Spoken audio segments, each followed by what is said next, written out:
The Irish cottage. Nanna, look. Mia held up the coloring page, her cheeks flushed with excitement. I finished coloring it. It's a real Irish cottage, right?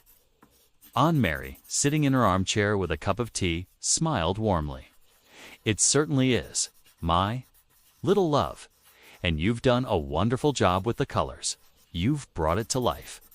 She reached out, her hand gently tracing the lines of the thatched roof. The roof, with its golden color, reminds me of a giant haystack. We called it a hat for the house. It was woven from straw and reeds, and it kept the house so warm and dry, no matter how much the Irish rain poured down. Mia's finger poked the small, fluffy sheep. Was this little sheep a real friend of yours? That, my dear, would be Seamus, Nanna said with a chuckle. He was the smallest of our flock and thought he was the most important. He was so clever he would find the tiniest gap in the stone wall to sneak into the garden. My father would try to chase him out, but Seamus was always too quick. Nanna's eyes softened with the memory. He was also very brave.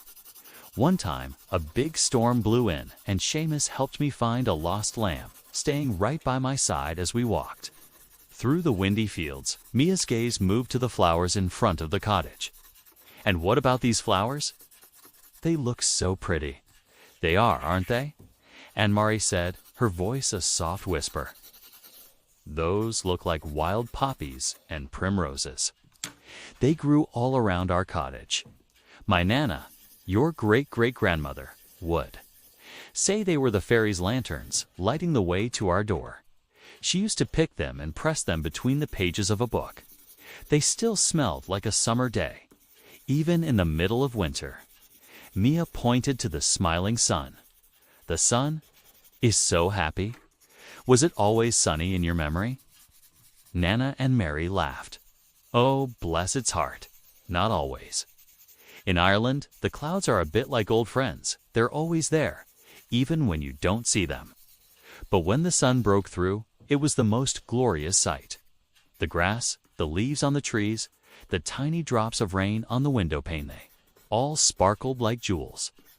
It was like the world was waking up just for you. Mia's eyes settled on the cat with the stripy tail. This cat looks so comfy. Did you have a cat like this? That's Finny, Aunt Mary said, a wide smile spreading across her face. He was a rescue, a skinny little thing we found hiding in the hayloft. But he grew into the most handsome cat, with those dark stripes on his tail. He had a favorite spot in the front garden, right there where you've colored him, where he could watch the sheep and the birds. He was a great hunter, but he was also a big softy. He'd jump on my lap while I did my homework, and he'd purr so loud you could feel it through the floorboards. Mia snuggled closer. And the smoke coming from the chimney? Was it always like that? Almost always, Nanna said. My father would light the peat fire every morning. The smell of the smoke was my favorite smell in the whole world. It smelled like home. A cold day. You could see the smoke rising and dancing into the sky, a little wisp of warmth. It was a promise that inside there was a warm fire, a pot of stew, and family ready to share stories. Mia sighed contentedly, her little hand tracing the outline of the cottage door. I love your stories, Nanna. They make the house and the picture feel real. That's because it is real. In a way, Nanna said softly, pulling Mia into a hug. This coloring page is a map.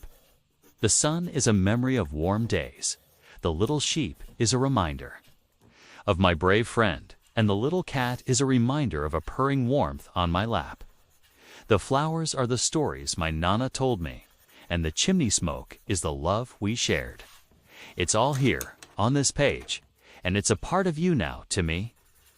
Picked up a new crayon, a vibrant shade of yellow, and started coloring the door. I'm going to make the door yellow, Nanna, to make it a happy door for a happy home. Aunt Mary watched her granddaughter, her heart full. A perfect color. A house should always have a happy door, especially when it's full of such good memories. Mia finished coloring the door and put down her crayons, looking at the finished page with a satisfied expression. Nanna, when you talked about the smell of the fire, it made me hungry. Nanna and Mary's smile widened. Ah, a hungry tummy is a good tummy. My cottage always smelled of something baking. Soda bread, apple tart, or the most wonderful scones, fresh from the oven. Mia's eyes lit up. Can we make some scones, right now? Just like your Nanna used to. Of course we can, Aunt Mary said, rising from her chair. It's a perfect afternoon for it. We'll make a batch of buttermilk scones. They're simple and delicious, and the kitchen will smell just like my cottage did on a rainy afternoon. Nanna tied on her apron, and Mia, with a little stool, became her official assistant. They gathered the ingredients: flour, sugar, baking soda, a pinch of salt, and a cube of cold butter. Nanna showed Mia how to measure the flour, making sure the cup was level, just as her mother had taught her. Now for the special part, Nanna said, pulling out a large bowl. We need to rub the butter into the flour with our fingertips. We want to make it look like breadcrumbs. This is the secret to light, fluffy scones. My mother always said you must have a light hand with the dough so it doesn't get. Tough Mia giggled as the flour powdered her fingers. It feels like a magical, buttery snowstorm, Nanna. It does, doesn't it? Mary agreed. And the smell of the butter and flour together. It's a promise of what's to come. Once the mixture resembled fine breadcrumbs, Nanna poured in a cup of buttermilk. Now, use a fork to bring it all together, just until it forms a soft, shaggy dough. Don't overmix it, or we'll have hard rocks instead of soft scones. Mia carefully worked the dough with her fork, watching it transform. Nanna then floured the counter and gently kneaded the dough for a few moments, just enough to bring it all together. The key is to be kind to the dough, she explained. It will be kind back to us with a beautiful rise. Nanna used a round cutter to shape the scones and carefully place them on a baking sheet. She let Mia brush the tops with a little leftover buttermilk, making them shine. As they slid the tray into the preheated oven, the kitchen began to fill with a sweet, comforting scent. Smell that, Mia, Nanna whispered, closing her eyes. That's the smell of my childhood, the smell of love and comfort. And now it's the smell of our memories, too. When the scones emerged from the oven, golden and plump, they were a perfect treat. Nanna cut one open and spread it with strawberry jam and a dollop of clotted cream. They sat at the kitchen table, their mugs of tea steaming, and shared the warm scones.